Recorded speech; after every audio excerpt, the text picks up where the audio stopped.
Voice of India ਤੇ ਤੁਹਾਡਾ ਹਾਰਦਿਕ ਸਵਾਗਤ ਹੈ ਜੀ। ਮੈਂ ਤੁਹਾਡਾ ਹੋਸਟ ਐਮਪੀ ਸਿੰਘ ਤੇ ਸਾਡੇ ਨਾਲ ਅੱਜ ਰੀਅਲ estate ਦੇ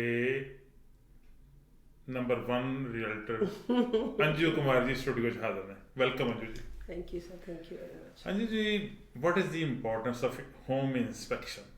आम जब लोग घर बाय करते हैं तो वो समझते हैं कि होम इंस्पेक्शन करवानी चाहिए। रियल्टर भी उनको गाइड करते हैं, उनके पेरेंट्स भी गाइड करते हैं, अपने बंदे फ्रेंड्स भी गाइड करते हैं, लेकिन होम इंस्पेक्शन होती क्या है ये मुझे तो कम ही पता है। आप बताएं। सर एक्चुअली घर लेना एक बहुत बड़ा प्रोजेक्ट है। एक पर्सन की लाइफ टाइम अचीवमेंट होती है घर लेना। और कुछ खासकर हमारे लोगों में जो फर्स्ट टाइम होम बायर हैं, न्यू इमिग्रेंट हैं, उन्हें कुछ ज़्यादा पता नहीं है प्रॉपर्टीज़ के बारे में। बस वो कुछ गुनी चुनी चीज़ें पता है कि लोग कहते हैं फ्लोरिंग, तो उन्हें पता नहीं होता फ्लोर पे खड़े हो कैसे कहते हैं फ्लोर तो ओल्ड है जी, ओल्ड नो, उनको कुछ नहीं पता।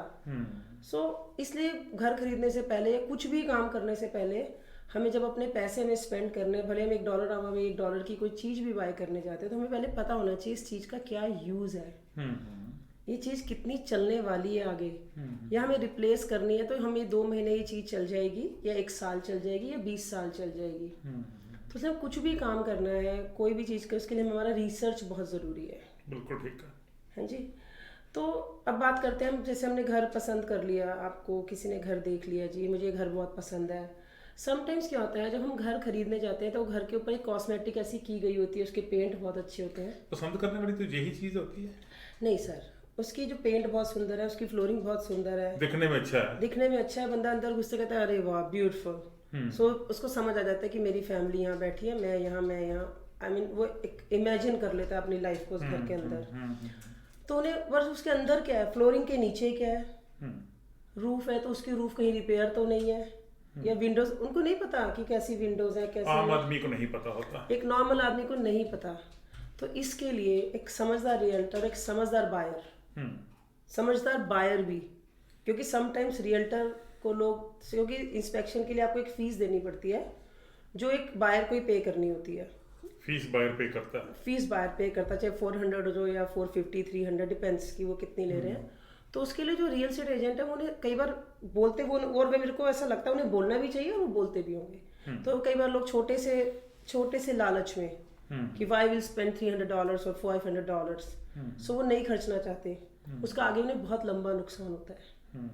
देखिए, जो इंस्पेक्टर है वो एक सर्टिफाइड बंदा है, एक सर्टिफाइड पर्सन है जिसको अपने काम की पूरी नॉलेज है, वो एक लाइसेंस्ड पर्सन है, और उसको आपको आगे वो किसी भी गलत चीज का आंसरेबल है, रिस्पॉन्सिबल आपको सेटिस्फाई करवाएगा वो, सेटिस्फाइड कराएगा। और अच्छे हमारी अपनी कम्युनिटी में भी बहुत अच्छे हमारे इंस्पेक्टर्स हैं, और दूसरी वाइड कम्युनिटी में भी है। तो ये कोई बात नहीं कि मतलब inspectors are good because they, उनकी लीगली लाइबिलिटी है जो चीजें उन्होंने दी हैं उनके बारे में बताने की।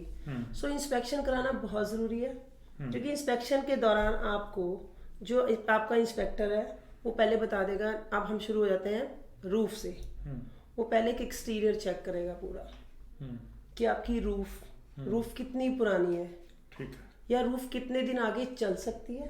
ये सभी बातें तो लिखी होती सम टाइम एमएलएस में सर बहुत सारी चीजें लिखी होती हैं, पर वो अकॉर्डिंग टू सेलर प्रोवाइड की गई होती है रियल्टर को। अच्छा, ठीक। आपने घर बेचा, आपने मुझे हायर किया कि अंजू जी मैंने ये घर लगाना है अपना, मैं ठीक है जी सर, आपने ये रूफ कब बनाई थी? आप बोलो जी मतलब आप सर्टिफिकेट नहीं मांगते, जो वो कहता लिख देते हैं, क्योंकि हम लिखते हैं अकॉर्डिंग टू सेलर, वो सेलर की लाइबिलिटी है, सेलर को बताना है मुझे। अब सेलर समटाइम्स सेलर मिस कर गया, आई एम नॉट सेइंग कि इंटेंशनली उसने आपका कोई गलत किया, 1 साल आप ऊपर नीचे भी बता दिया। हाँ, और तभी वैसे तो इंस्पेक्टर भी आपको टेंटेटिवली चीजें बताते हैं, वो भी एग्जैक्टली नहीं, वो ऐसे नहीं बताएंगे कि आपको 1 साल के बाद 1 साल के 1 दिन एक्स्ट्रा में आपको रूफ चेंज करनी पड़ेगी, ऐसा नहीं होता, क्योंकि यू कैन से एनीथिंग। हो समटाइम ऐसा हो गया कि क्या पता अगले दिन ये रूफ लीक कर गई, पर एट द टाइम जब इंस्पेक्टर ने इंस्पेक्शन की थी तो वो चीजें इस सिचुएशन में थी। ये जो घर आपने कहा कि इंस्पेक्शन करवानी ही चाहिए, आप स्ट्रेस देकर कह रहे हैं जी, जोर देकर कह रहे हैं जी, क्यों करवानी चाहिए? मैं आपको इसलिए बता रही हूँ, मैंने कई बार कहता हमारे नए घर होते हैं, आई एम नॉट सेइंग कि नए घरों में कई लोगों की कई जजमेंट है लोगों की अपनी खुद की, मैंने नए घर भी बेचे हैं सर। मैंने नया घर बेचा, समझ लीजिए 2018 का घर है, 2020 2 साल ही हुए हैं, 2 ही साल हुए हैं ना, हाँ। लोग उस बात को ज़्यादा नहीं वेटेज देते हैं। पर जब हम शोइंग करने गए तो उसके पास जो वाटर हीटर था उसके बाद थोड़े से कोई वाटर की लीकेज थी, मुझे ऐसा लगा जैसे कुछ रस्टिंग जैसा उसके ऊपर है। मेरे जो बायर ने बोला कि अंजू जी हमें नहीं लगता हमें इसके ऊपर इंस्पेक्शन करानी चाहिए। अच्छा। मैंने बोला, मैं कहा देखिए ये आपकी राय है, पर मैं फिर भी चाहती हूँ इंस्पेक्शन करा लें। देखिए अभी तो हम $500 का नुकसान आपको लग रहा है, अगर ऐसा नहीं है ना जैसे हम डॉक्टर से कहते हैं कि हम रेगुलर चेकअप करा लें और हमारे 5000 लग गए, लोग कहते हैं 5000 लग गए कुछ निकला भी नहीं। It's not like that. 5000 लग गए आपको कुछ नहीं निकला वो बहुत अच्छी बात है, तो 5000 लगाने के बाद हमें कुछ निकल जाए, कोई डिजीज निकल जाए तो वो ठीक नहीं। इसीलिए तो $500 अगर आप लगा दे रहे हैं तो कोई बड़ी डील नहीं है, और आपको आपकी लाइफ सिक्योर, आपकी चीजें सिक्योर है आपके घर की। सो इसलिए उन्होंने फिर कहा चलो जी इंस्पेक्शन कराते हैं। जब हमने इंस्पेक्शन कराई तो उसके वाटर हीटर में कोई बिग प्रॉब्लम थी जो पूरी हाँ जी। मैं तो ये आपसे क्वेश्चन पूछने वाला था कि कब का घर बना हो तो उसकी इंस्पेक्शन करवा लेनी चाहिए, अगर नए की है तो जरूरत नहीं है, लेकिन आपने तो बता दिया कि नए में ही प्रॉब्लम है। मैं कह रही वाटर हीटर उसका खराब निकला, उसके साथ फर्नेस में भी कोई प्रॉब्लम थी, क्योंकि realtor is not specialised at all. आप रियल्टर अपने आपसे वैसे लोग तो नॉर्मली ट्रस्ट करते हैं कि रियल्टर उसको सही बात बताएगा। बिल्कुल, बस रियल्टर इज नॉट इंस्पेक्टर। आपको कभी भी किसी के काम में इंटरफेयर नहीं करना। If you are not specialise, don't tell. आप लोगों को ना बोलें, आप उन्हें मिसगाइड ना करें। अब मैं अपने पॉइंट ऑफ व्यू से, मैं घर के कितने सारे हम महीने में घर बाय गॉड ग्रेस बेच देते हैं, तो इसका मतलब ये नहीं मैंने घर बेचे, इसका मतलब ये नहीं कि मैं परफेक्शन है मुझे उसमें, और मैं पर्सनली अपने लिए अपना पॉइंट ऑफ व्यू यूज कर सकती हूँ, मैं अपने बायर के लिए नहीं। अब बायर को कैसे बोल सकते, मान लीजिए आपने बोल दिया छत बिल्कुल ठीक है, मैंने देख लिया जी दूर से बहुत अच्छी छत है, मुझे पता भी होता है कि वो अच्छी है, पर मैं कहूँगी नो, फिर भी आप एक बार इंस्पेक्शन करा लें। अगर आपको ऐसा लगता है मेरे हिसाब से ठीक है, but I am not specialised. मैं अपना पर्सनल एक्सपीरियंस शेयर करना चाहूँगा कि कई बार ओपन हाउस लगा ਹੁੰਦਾ जी, selling agent, selling real estate sales person ਜਿਹੜਾ ਉੱਥੇ ਬੈਠਾ ਹੁੰਦਾ ਉਹ ਦੱਸਦਾ ਹੈਗਾ ਜੀ, ਪੇਪਰ ਫੜਾਉਂਦਾ ਹੱਥ ਵਿੱਚ, MLS ਨਾਲ ਪਿਕਚਰਾਂ ਲੱਗੀਆਂ ਹੁੰਦੀਆਂ, ਦੱਸਿਆ ਹੁੰਦਾ, ਉਹ ਦੱਸਦਾ ਜੀ ਇਹ 3 ਬੈਡਰੂਮ ਹੈ, ਇਹ ਨਿਊਲੀ ਰੈਨੋਵੇਟਡ ਹੈਗਾ, ਇਹਦੀ ਫਰਨੈਸ ਇਸ ਟਾਈਮ ਦੀ ਹੈ, ਇਹਦਾ AC ਇਹਦੋਂ ਕੀਤਾ ਸੀ, ਇਹਦੀ ਰੂਫ ਅਸੀਂ ਚੇਂਜ ਕਰਵਾਈਆਂ ਹੈਗੀਆਂ, ਵਿੰਡੋ ਇਸ ਤਰ੍ਹਾਂ। वो फिर क्यों कह रहे हैं आप, वो कॉन्फिडेंस ना कह रहे हैं? बिल्कुल ठीक कह रहे हैं आप। ऐसा मैं भी जैसे घर एक लिस्ट कर रही हूँ तो हम भी इसमें लिख के देते हैं कि इतने टाइम में इसकी, क्योंकि वो सेलर ने आपको बताया है कि मान लीजिए हमने 2018 में आपने घर लिया था, उसकी विंडोज बिल्कुल ठीक है और आई नो ठीक ही होंगी वो, बट समटाइम्स कुछ उसके अंदर कोई प्रॉब्लम आ गई, वो तब लगाई थी, बीच में इनसे मिस हैंडलिंग हो गई, कुछ टूट गया या अंदर से कुछ लूज है, वो विजिबल नहीं है, 100%, तो वो इंस्पेक्टर ढूंढ लेगा, पकड़ लेगा। हाँ जी, आप जाएंगे, अब दरवाजा टूटा हुआ देख सकते हैं, पर छत के अंदर एटिक में क्या है वो आपको नहीं मालूम।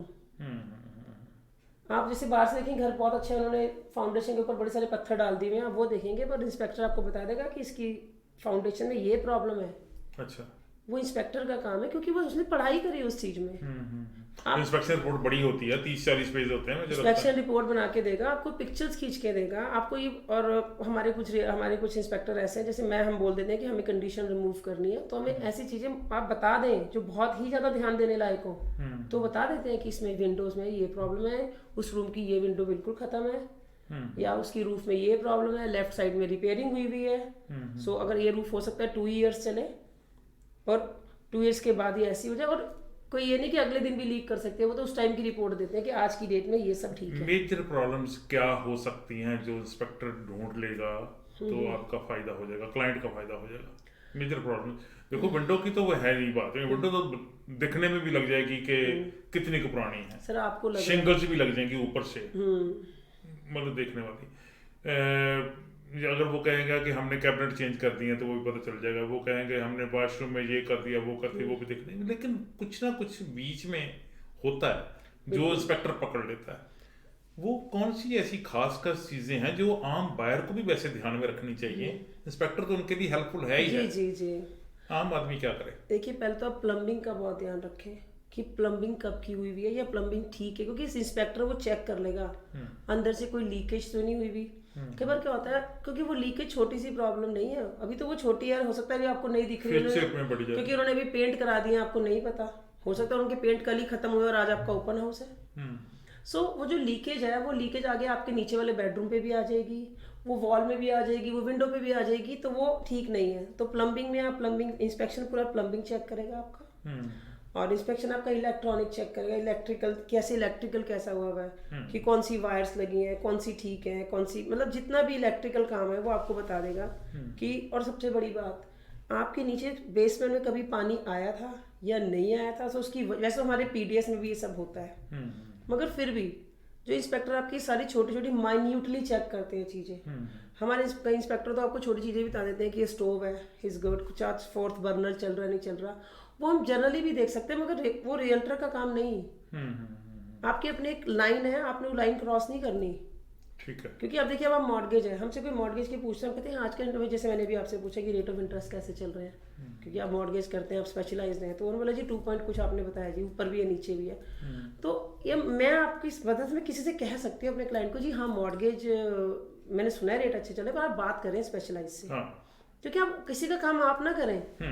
एक बात मुझे क्वेश्चन बातों में सामने आ गया, सम टाइम कोई क्लाइंट बायर जो है वो इंस्पेक्शन की क्लॉज नहीं डालता, लेकिन बाद में वो सोचता है कि इंस्पेक्शन करवा ली जाए, इंस्पेक्शन में कोई प्रॉब्लम आ गई जी, तो वो रिफ्यूज कर सकता है बायर? नहीं जी, वो आपकी जिम्मेवारी। अगर आपने कंडीशन रिमूव कर दी इंस्पेक्शन की, अनटिल और अनलेस उसके लिए कोई इसके लिए कोई लूप होल हो, इन माय अंडरस्टैंडिंग नो, ऐसा नहीं होगा। आपने जैसे अभी आजकल हम घर बहुत बिड पे जा रहे हैं, तो हम क्या करते हैं, हम सोचते हैं कि अब जैसे क्लीन ऑफर आप जैसे मैं आपसे पहले भी किसी प्रोग्राम में डिस्कस कर चुके हैं कि हमने फाइनेंशियल कंडीशन नहीं डालनी, मॉर्गेज की नहीं डालनी, इसलिए सब लोग आपसे प्री अप्रूवल के आजकल अक्सर ही बात कर रहे होंगे हम जी, कि प्री अप्रूवल दे दें, आप कितने लाख का घर हम मिल सकता है, तो हम उतने की बिड उसमें भरेंगे।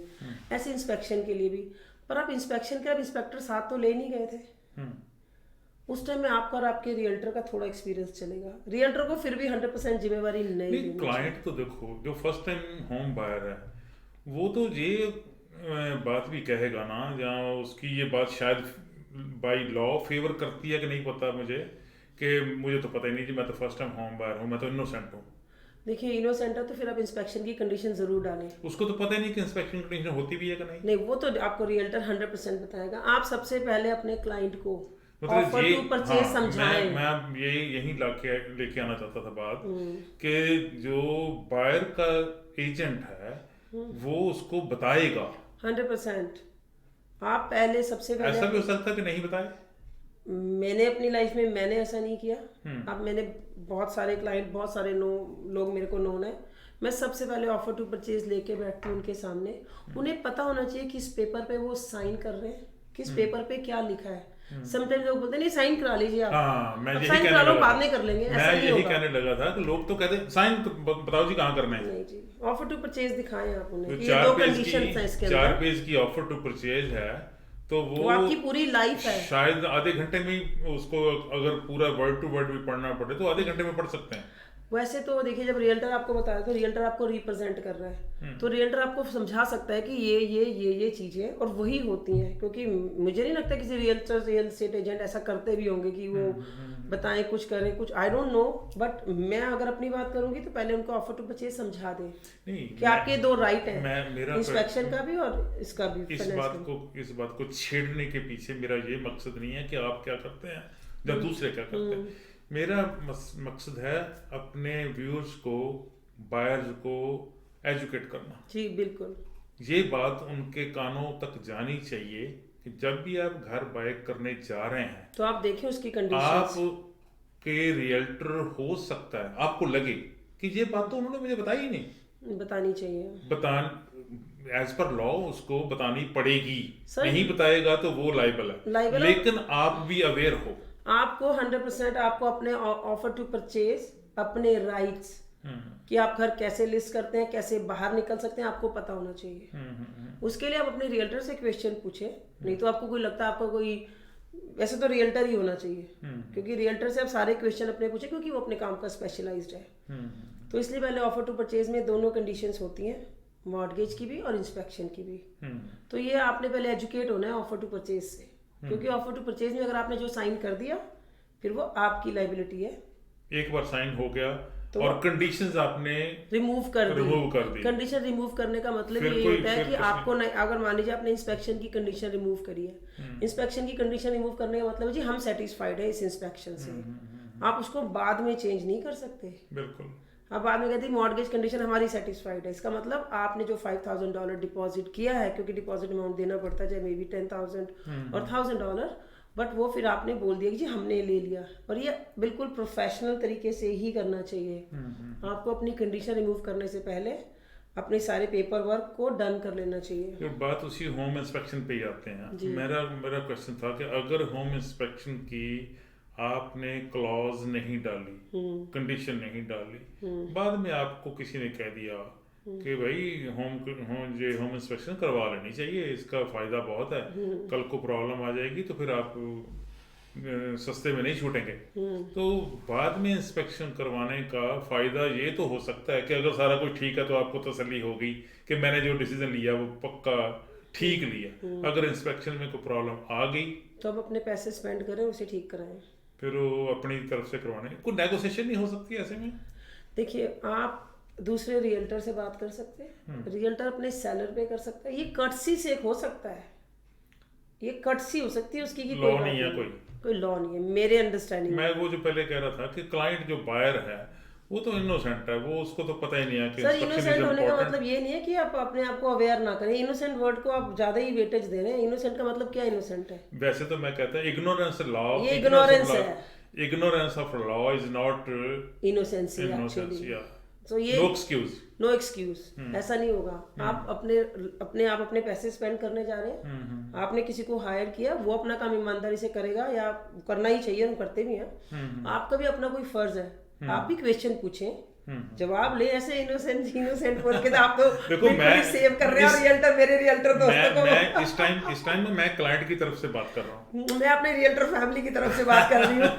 मुझे क्लाइंट का फिक्र है कि क्लाइंट को ये सारी इंफॉर्मेशन ज्यादा से ज्यादा पता होना चाहिए, ताकि वो किसी जगह भी नुकसान ना उसको हो जाए, उसको ये रिग्रेट ना हो कि ये मैंने गलती कर ली। वैसे आम लोग कहते हैं जी पहला घर है, ऐसी गलतियां हो जाती हैं, जब दूसरी टाइम सेकंड टाइम बाय करेंगे ना तो आपको तो बहुत सारी अकल आ जानी है। मैं चाहता हूँ कि पहली बार ही आ जाए। बिल्कुल, अब बहुत एक्साइटमेंट होती है, बट मुझे ऐसा, मेरे जो जानकार लोग हैं वो बहुत एजुकेटेड हैं जो वो घर लेने जाते हैं। ये कहाँ से एजुकेशन मिलती है जी? हम देते हैं। नहीं, अच्छा चलो ऐसी बात ठीक है, मैं अगर ये अप्रिशिएट करता हूँ कि अगर आप एजुकेशन देते हैं। वैसे जो रियल्टर कंपनीज हैं जी, आपकी जैसे सेंचुरी 21 है जी, या दूसरी रॉयल लीपेज है, कोई रीमैक्स है, कोई और बड़ी छोटी कंपनियां, बड़ी कंपनियां हैं, ये ऐसे कोई सेमिनार वगैरह लगाती हैं कि ये ऐसा अगर घर आप बाय करने जा रहे हैं तो ये इन बातों का ध्यान रखना चाहिए, जहाँ इन्होंने कोई ऐसी बुकलेट बनाई है, जहाँ ऐसे सेमिनार बनाए हैं, जहाँ ऐसा कोई एजुकेशन प्रोग्राम है इनके पास? वैसे होना चाहिए, आपको लगता है? वैसे मेरे ख्याल से होना चाहिए, मगर वो अपने रियल्टर्स को ही ट्रेड करते हैं बार बार। हमने जो हमारी सेंचुरी 21 है, वो फेसबुक पे तो बहुत सारी चीज़ें ऐसी आती हैं जो आप पढ़ सकते हैं, पर वो आपकी अपनी मतलब फेसबुक पे तब पढ़ेंगे अगर खूबसूरत लड़की की पिक्चर साथ हो। अब इसमें आप खूबसूरती लड़की देखें या एजुकेट है, वो तो आपकी वो चॉइस तो पढ़ेंगे ना, फिर वो सोचते हैं कि इस लड़की का नाम भी होगा, इसका फोन नंबर भी होगा, ईमेल एड्रेस भी होगा, चलो फोन ही कर लिया करेंगे। तो उससे पूछ ले फोन करके। मेरा कहने का मतलब है कि ये वैसे मैं नहीं समझता कि ये बाय लॉ ऐसा होना चाहिए, लेकिन सभी कंपनियां जैसे कहती हैं कि हम अपने बायर के साथ, अपने क्लाइंट के साथ बहुत हेल्पफुल है, तो ये एक नई चीज है शायद। मैं आपको बताती हूँ कंपनीज को कौन रिप्रेजेंट कर रहा है इस टाइम। सेंचुरी 21 को आपके सामने कौन रिप्रेजेंट कर रहा है? मी।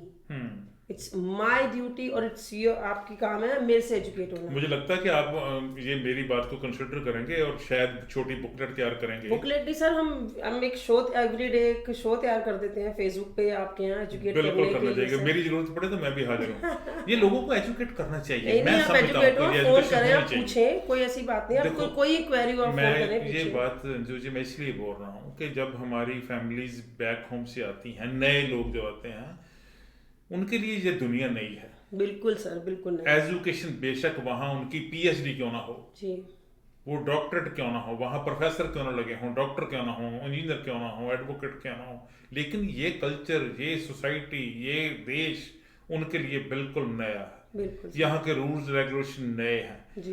मैंने पहले कहा कि ignorance of law is not know excuse.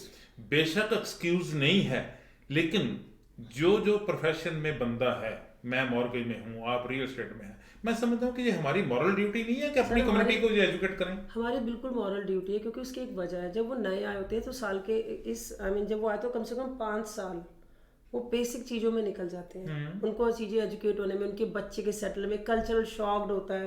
यहाँ पे 6 महीने स्नो रह गई, कोई पार्टी नहीं, कोई फंक्शन नहीं, तो मैं बिल्कुल 100% अंडरस्टैंड करती हूँ, क्योंकि हमें उनको थोड़ा ओवर समझाना चाहिए। अगर हम किसी को 100% समझा रहे हैं तो हम अपने ऐसे क्लाइंट को कम से कम 150% समझाना चाहिए, क्योंकि उसकी, मैं आपकी बात की बिल्कुल रिस्पेक्ट कर रही हूँ और बिल्कुल जेन्युइन कंसर्न है ये। क्योंकि कई बार क्या होता है, वो आपसे बात तो कर रहे होते हैं पर उनका दिमाग सवेरे की शिफ्ट में होता है या किसी इंटरव्यू में होता है। बिल्कुल। या मेरे बच्चे की वहाँ जॉब लग जाए, उनकी छोटी छोटी प्रॉब्लम्स हैं 100%। मैं आपकी बात को बिल्कुल एग्री कर रही हूँ। उनका ध्यान तो वहीं लगा रहता है। नहीं होता, आप उनको एजुकेट करें, उन्हें समझाएं। और मैं जो भी जितने भी लोग सुन रहे हैं, मैं उन्हें बोल रही हूँ, आपको कोई क्वेश्चन हो, आप किसी अच्छे रियल्टर से फ़ोन कर लें, बात कर लें, कोई ऐसी बात नहीं। आप एजुकेट हो, अगर आपने घर अगले साल भी खरीदना है, आप अभी से प्रिपरेशन शुरू करें। मैंने एक टैक्स कंसल्टेंट की ऐसी सेमिनार अटेंड की जी। वो क्या बोल रहे हैं, टैक्स कंसल्टेंट बोल रहे हैं, वो कहते हैं यहाँ टैक्स टैक्स टैक्स हर चीज के ऊपर टैक्स है। भूल जाओ कि आप कहीं से कैश बाय कर रहे हैं तो उसके ऊपर टैक्स नहीं लग रहा है।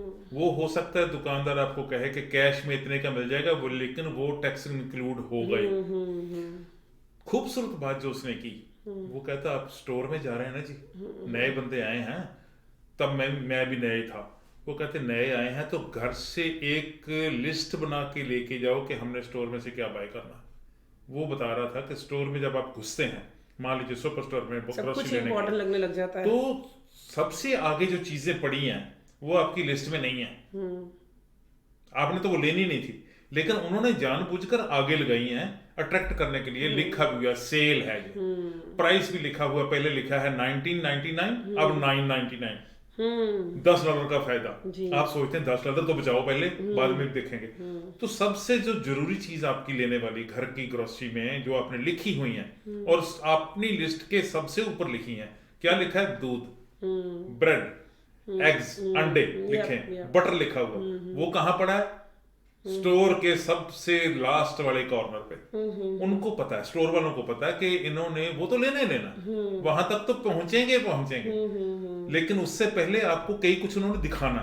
जी। तो वो ये उनके टैक्टिक्स हैं, ठीक है। और ये टैक्टिक्स हैं, और दूसरा उसने एजुकेट किया कि वो उनके टैक्टिक्स हैं। आप उनके टैक्टिक्स में फंस भी सकते हैं, लेकिन फोकस रखो, आपने दूध लेना है, आपका बजट है $150 का, उसमें से आपने दूध भी लेना है, बटर भी लेना है, ब्रेड भी लेनी है, अंडे भी लेने हैं, सब्जी भी लेनी है, कुछ और भी लेना है। तो ये ऐसे ही उसने एजुकेट किया, लेकिन वो टैक्स का कंसल्टेंट था, उसको क्या जरूरत थी ये बातें बताने की? जनरल बात है। मैं समझता हूँ कि मुझे लगे कि मुझे क्या जरूरत है ये बताने की, ये होम इंस्पेक्शन क्या होती है, भाड़ में जाए वो देखे जिसने लेना है। शायद ऐसी बात नहीं है, नहीं ऐसी बात नहीं है। हमें इन बातों का ध्यान रखना चाहिए।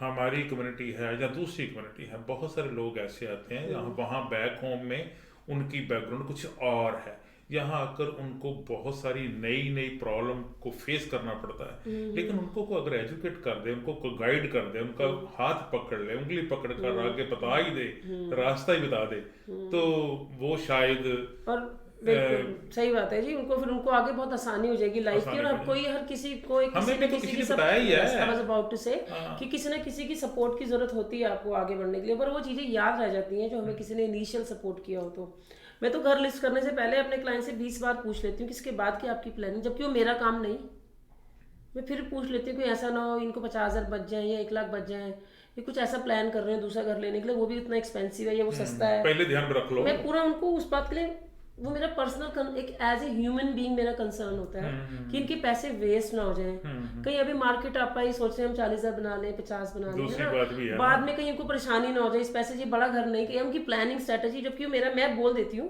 कि अगर आपको इसमें कोई मेरी हेल्प चाहिए तो आप लिस्ट करने से पहले इन चीजों का ध्यान रखें। मेरा तो काम है लिस्ट करना, मैंने तो काम करना है। ये मैंने जो सजेशन दी है वो इसके ऊपर में आप करेंगे, अपनी कंपनी के साथ भी ध्यान देंगे उसके ऊपर, बिल्कुल उनसे बात भी करो। अगर वो ना भी करें, बड़े लोग हैं ना, बड़ी कंपनी है, बड़े लोग हैं, वो कहें छोड़ो जी अंजू जी नहीं, आपको क्या है, हमारी बड़ी कंपनियों को चलाने वाले हमारे ही लोग हैं, हमारे लोग हैं। अगर वो ना भी करें तो मैं समझता हूँ कि आप और आप जैसे और जी इन छोटी छोटी बातों के ऊपर ध्यान दें ताकि लोगों का फायदा हो जाए। बिल्कुल। इंस्पेक्शन के कितना खर्चा आ जाता है जी? सर किसी का 400 है, कोई 350, कोई 5, डिपेंड करते हैं इंस्पेक्शन कंपनीज के ऊपर। सबका एक ही काम है, सभी ने आपको रिपोर्ट बना के देनी है। रेट क्यों अलग अलग लगा रखा फिर? सर नहीं, इसका मुझे कुछ नहीं मालूम। अब जैसे हमारी रियल एस्टेट कंपनीज है, कोई ब्रोकरेज कितने पैसे लेती है, कोई कितने पैसे लेती है। नहीं वो अलग बात है, नहीं वो ये सेम ही बात है। अच्छा ये भी सेम ही बात है, उनकी अपनी चॉइस है, उनके अपने खर्चे हैं, उन्होंने ऑफिस बना रखे हैं या वो कुछ देते हैं, I don't know about it, but खर्चा ऐसी 350 to 500 के इन बिटवीन है। मतलब अगर आपने 5 लाख का घर लेना है तो 500 इज नथिंग, मेरा ख्याल तो कुछ ज्यादा ही बात। और मैं कह रही हूँ अगर आपने 500 का 1000 का घर लेके 500 लगा के आपको कुछ नहीं निकला तो इट्स वेरी गुड। अगर 5000 घर के अंदर 500 लगा के आपको मेजर प्रॉब्लम पता लगी $10,000 की, देन यू आर फाइन। 500 से आपने 10,000 बचाए। एक होता है ना होम वार्मिंग कहते हैं, जब घर में वो गृह प्रवेश करना होता है उसको, house warming party, house warming party, house warming. हाँ हाउस वार्मिंग में जो आपने फैसला कर रखा कि $3,000 खर्च करना, वो 3500 कर लो, जब उसमें से 500 काट लो। बजट नहीं सर, सभी को करना चाहिए, इंस्पेक्शन जरूर करानी चाहिए, उनकी प्लम्बिंग, फ्लोरिंग, हाउस वार्मिंग का खर्चा ये है एक्चुअली। यस, घर में जहाँ आपको शांति मिलती है तो ये हाउस वार्मिंग यही है। पूजा पाठ से मुझे लगता है ये ज्यादा इम्पोर्टेंट है। पूजा पाठ भी बहुत इम्पोर्टेंट है, वो अलग बात है, वो जिसका जितना है, लेकिन ये इंस्पेक्शन तो इग्नोर नहीं किया जा सकता। नहीं, इंस्पेक्शन जरूर कराएं। इंस्पेक्टर आपको plumbing, roof, Windows and foundation and आपके इलेक्ट्रिकल, आपके अप्लायंसेस, और कुछ मैं मिस कर रही हूँ तो आपको सारी चीजों के बारे में वो बताएंगे। कोई घर में कोई जो क्या बग्स वगैरह तो नहीं चाहिए, या कुछ और ऐसी प्रॉब्लम है जो आपको इग्नोर हो गई हो, कोई जो आपके लिए बहुत बहुत जरूरी है। हाँ, बग्स थोड़ा MLS में लिखेंगे, वो नहीं लिखेंगे, वो कहेंगे पेस्ट कंट्रोल करा लिया होगा तो नहीं लिख तो सकते हो यार। ठीक है, बहुत अच्छी बातें की जी आपने। Inspection is really very important, और मुझे लगता है कि ये छोटी छोटी बातें हम जानबूझकर करते हैं। हाँ जी, प्लान्ड है हमारी ये बातें करना। उसके पीछे हमारा मकसद यही है कि हमारे जो व्यूअर्स हैं, हमारे जो फर्स्ट टाइम होम बायर्स हैं, उनको इन छोटी छोटी बातों का पता होना चाहिए।